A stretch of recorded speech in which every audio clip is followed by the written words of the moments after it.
Mahalagang alamin natin ang mga saradong kalsada, mga alternatibong ruta at iba pang traffic advisories para po makaiwas sa abala sa pagbiyahe.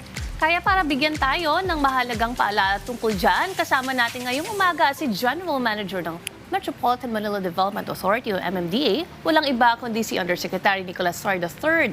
Magandang umaga po at welcome to Rise and Shine Pilipinas, Yusek. Good morning, ma'am. Good morning, sir. Good morning sa mga Yusek. tagapakinig natin. Yes. Tagapanood. Unahin po natin, paano po pinagandaan ng MMDA ang traffic management ngayong araw para po mas maging maayos ang biyahe ng lahat? For 1 week now, araw-araw ang ating coordination with other government units, especially yung mga security forces natin, PNP, LGU, at iba pang mga units. At ito kasi ay under talaga sa Presidential Security Command at House Sergeant at Arms. Okay. Sila talaga ang may mga Office of Primary Responsibility sa preparation na ito. At lahat kami ay nagpo-provide lamang ng puwersa at ng tao, ng equipment. So in the past 1 week, close coordination at ang walkthrough natin ay nangyari, ang final walkthrough natin ay nangyari noong isang araw. Okay. Yusek, ano naman yung mga pangunahing kalsada, yung mga main roads na isasara for today?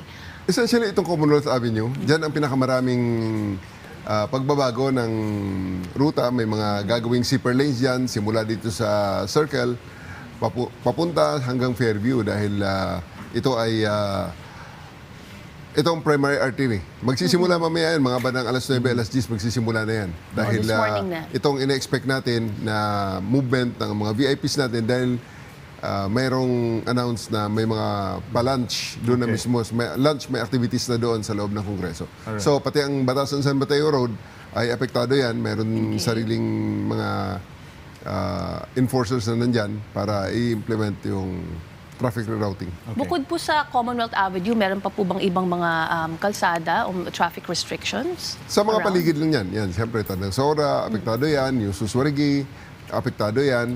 Yung iba pang mga areas doon, mula sa Don Antonio, Doña Carmen, pati itong Gravel Pit Road, may mga cones naman, at saka may mga cones, barriers, at merong mga traffic enforcers na mag-guide sa ating mga motorista. Alright. So with that being said, Yusek, maliban po doon sa mga zipper lanes, meron din po mga alternate routes Yes. na pwedeng Yes. daanan Yes. ng ating mga motorista. Alright. Well, bukod po sa mga road closures, ano-ano pa po ang mga hakbang na ipinatutupad ng MMDA para po mapanatili naman ang kaayusan at kaligtasan sa kalsada, maliban po doon sa mga nakakalat na tauhan para i-guide yung ating mga motorista? Well, meron tayong mga advisories ng nilabas at meron tayong mga dry run na ginawa. Okay. Kaya sa ating mga kababayan, ang palagi naming advisory is kung pwedeng maiwasan ang mga lugar na yan, kung wala rin lang essential na mga lakad sa mga lugar na yan, iwasan na lang. Kasi talagang once a year lang naman nangyayari yan at meron talagang pagbabago sa normal dyan sa area na yan. Ano pong payo natin sa mga grupo, mga magsasagawa ng aktibidad, ngayong SONA ng Pangulo, may mga magsasagawa po ng mga kilos protesta. So ano po mga payo natin sa kanila in terms of yung waste segregation or yung waste management po? Well, unang-una yung karapatan na mag-assemble. Palagi nating sinasabi na nire-respeto natin ang karapatan natin mag-assemble at magpahayag ng ating mga damdamin. Just keep it within the bounds of the law. At pagkatapos naman, natural, andyan ang issue nga talaga ng basura, ng mga refuse na nandyan, maiiwan.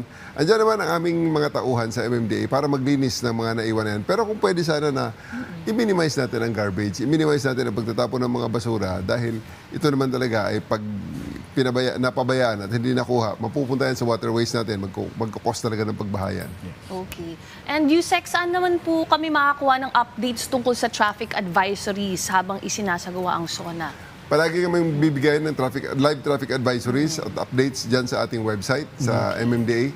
So, andyan kami sa Facebook, andyan kami sa Twitter, andyan kami sa X. At kung kailangan nila ng live traffic updates, pwede sila tumawag sa 136 at makapagtanong, may maibigay kami dyan ng mga informasyon. Alright. Panghuli na lang, Yusek, para po sa kaalaman ng publiko, mayroon po ba kayong inaasahang oras, yung peak hours, kung kailan pinakamabigat ang daloy ng trapiko at anong oras po mas mabuting bumiyahe yung ating mga kababayan? They better do it before 9. Kasi alas 9 yan, magsisimula na ang mga rerouting natin. Mag-open na yung mga zipper lanes para ang mga early birds natin na mga VIPs ay maasistihan na. Okay. Well, maraming salamat po sa pagsama sa amin, Yusek Nicolas Torre III. Mga Carspeed, bago po tayo bumiyahe, silipin muna natin mga traffic advisory mula sa MMDA. Thank you, Yusek. Thank you.